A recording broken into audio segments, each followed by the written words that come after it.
DZ+ के videos को देखने के लिए पहले सब्सक्राइब बटन पर क्लिक करें और नोटिफिकेशन पाने के लिए बेल आइकन को दबाएं। कह रहे हैं कि 2000 बस दे देंगे प्रवासियों को लाने के लिए। बहुत पैसा है राष्ट्रीय जनता दल के पास, मुझे तो बहुत मालूम है ना।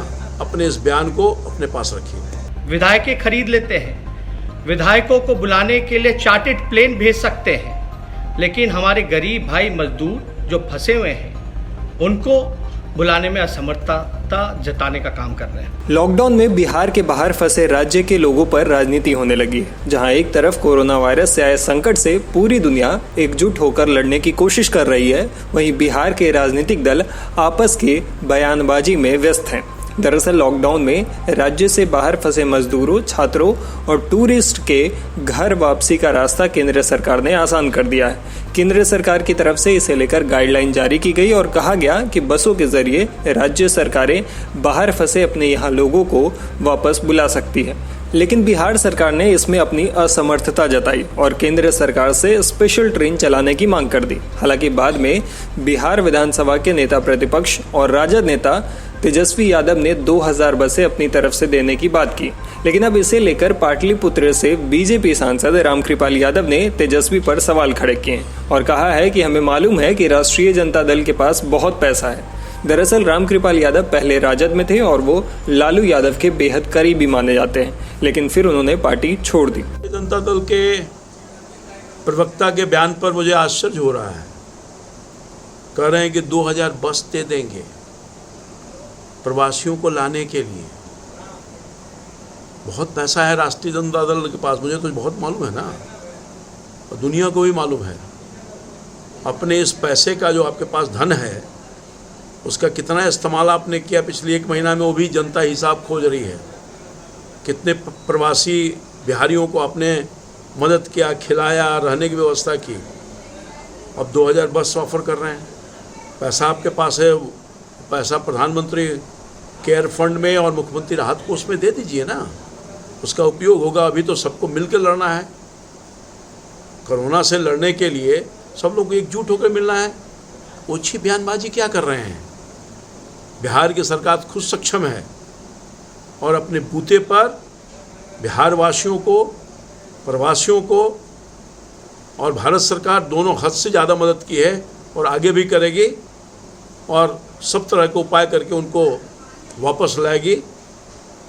आपके अपने इस बयान को अपने पास रखिए। इससे पहले तेजस्वी यादव ने वीडियो जारी कर बिहार सरकार की असमर्थता पर सवाल उठाए थे और कहा था कि नीतीश सरकार एडवर्टीजमेंट पर 500 करोड़ रुपए खर्च करती है और अब प्रवासी मजदूरों की बात आई तो वह हाथ खड़े कर रहे हैं। तेजस्वी ने उप मुख्यमंत्री सुशील कुमार मोदी पर भी निशाना साधा।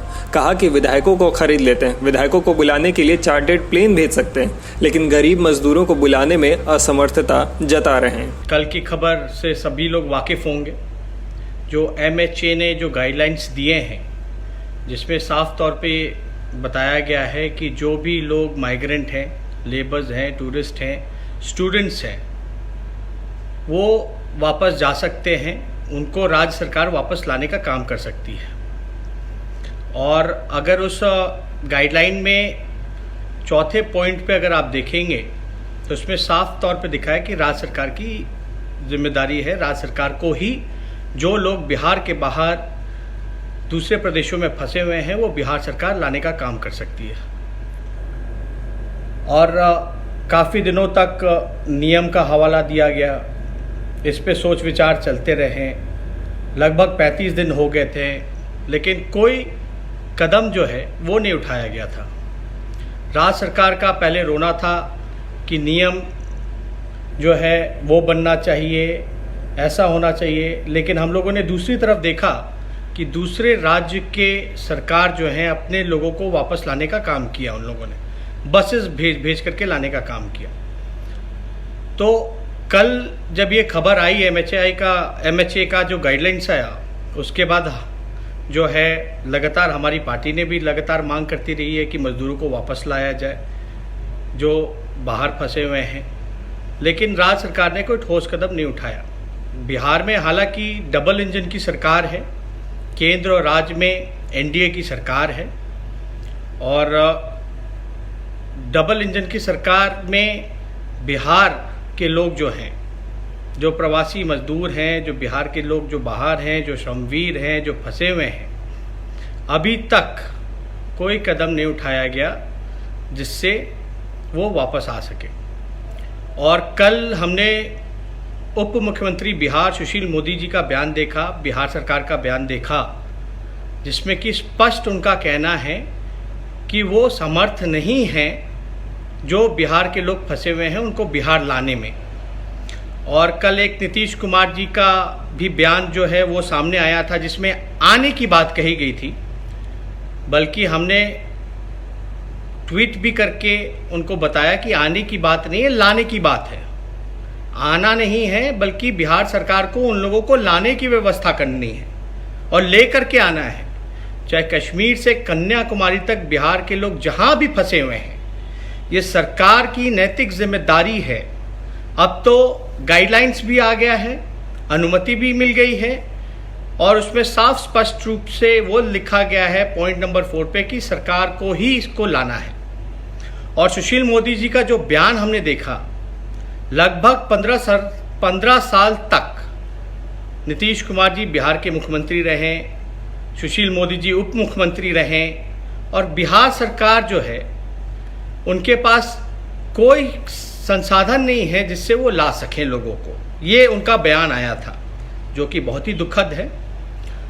लेकिन आपको हम बताना चाहेंगे, मात्र केवल बिहार सरकार के पास 500 से 600 बसेस हैं। 15 साल में इनके पास केवल 600 बसेस हैं। तो हम लोगों ने, हमारी पार्टी इसमें गंभीर थी। लगातार हम लोग जो है मजदूरों के लिए, उनको घर वापस लाने के लिए हम लोग जो है संघर्ष कर रहे हैं, उनके साथ खड़े हैं मजबूती के साथ। राशन पहुंचाने की बात हो या हर एक तरीके से हम लोग जो है उनको मदद पहुंचाने का काम कर रहे हैं, उनकी लड़ाई लड़ रहे हैं। तो अब ये गाइडलाइंस आने के बाद ये ऐसा लगा, बिहार सरकार जब सक्षम नहीं है, संसाधनों की कमी है, तो हमारी पार्टी ने, मैंने ये फैसला लिया कि बिहार सरकार को जितने उनके पास बसेस हैं, 600 बसेस हैं, तो 3 गुना ज़्यादा बसेस राष्ट्रीय जनता दल जो है अपने तरफ से उनको सुपुर्द करने का काम करेगी, उनको देने का काम करेगी। यानी लगभग 2000 बसेस जो हैं हम बिहार सरकार को देने के लिए तैयार हैं। अब गाइडलाइन के मुताबिक सरकार की जिम्मेदारी है, हम चाहेंगे कि सरकार के लोग बताएं कब कहां पटना में ये बसेस भेजने का काम करना है, ताकि हमारे बिहार के लोग जो हैं, जो फंसे हुए, वो वापस आ सके। और इसमें चाहे अधिकारी हों या आपके स्वास्थ्य कर्मी हों, या बिहार सरकार ने नोडल अधिकारी बनाने का काम किया है राज्य वाइज से, अब ये उनकी जिम्मेदारी है कि इस बस का किस प्रकार से वो लोग उपयोग करने का काम करेंगे। और मैं चाहता हूं कि बिहार सरकार जो राष्ट्रीय जनता दल 2000 बसेस की इंतज़ाम किया है, उसको राज्य सरकार उसका उपयोग करे और हमारे जो भाई जो फंसे हुए हैं बिहार के लोग, उनको वापस लाने का अविलंब, मैं माननीय मुख्यमंत्री जी नीतीश कुमार जी से हाथ जोड़ करके कहना चाहता हूं कि अब सोचने का वक्त नहीं है, अब कर्तव्य निभाने का काम है, आपको करना चाहिए, कर्तव्य निभाना चाहिए। अब सोचने का बिल्कुल समय नहीं है, क्योंकि उनका दर्द अब हम लोगों से देखा नहीं जा रहा। ये कोई राजनीति की बात नहीं है। आपके पास व्यवस्था में कमी थी, हम लोग जो है संसाधनों की कमी थी, तो हमारी कोशिश है कि उसको हम लोग अपने हिसाब से जितना हो सकता है हम सरकार को सहयोग करें, सरकार के दिशा निर्देशों का पालन करें। हम लोगों ने लगातार किया है और करते रहे हैं। ये राजनीति की बात नहीं है, एक इंसानियत की भी एक बात है, एक कर्तव्य है, नैतिक जिम्मेवारी भी बनती है हम लोगों की कि जो लोग जो फंसे हुए हैं, जो मुश्किल में हैं, जो दुख के घड़ी में बेबस हैं, लाचार हैं, उनको हम लोग जो है बिहार वापस लाने का काम करें। इसलिए हम लोग, हमारी पार्टी ने 2000 बसेस का इंतज़ाम किया है।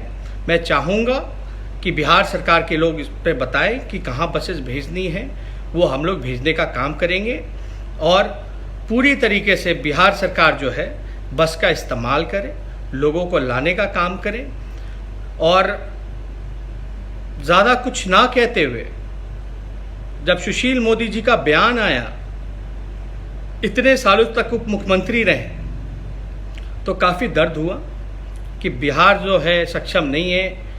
ऐसा लग रहा था कि ये लाना ही नहीं चाहते हैं बिहार के लोगों को। और यही पार्टी है बीजेपी, जिसके उप मुख्यमंत्री सुशील मोदी जी नेता हैं। सरकार जो है चोरी छुपे बना लेते हैं, विधायकें खरीद लेते हैं, विधायकों को बुलाने के लिए चार्टर्ड प्लेन भेज सकते हैं, लेकिन हमारे गरीब भाई मजदूर जो फंसे हुए हैं उनको बुलाने में असमर्थता जताने का काम कर रहे हैं। मतलब बेबस है सरकार के पास, ऐसा लगता है कुछ नहीं है।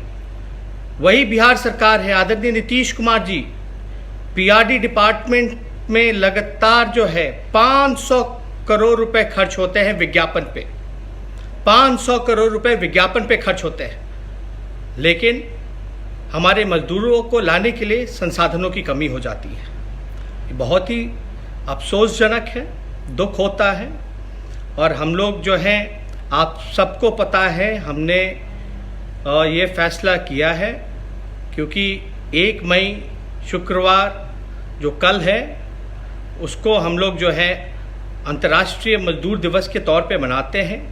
एक सांकेतिक उपवास हम हमारे पार्टी के लोग, और मैं चाहूँगा आप सब लोग जो हैं इसमें शामिल हों।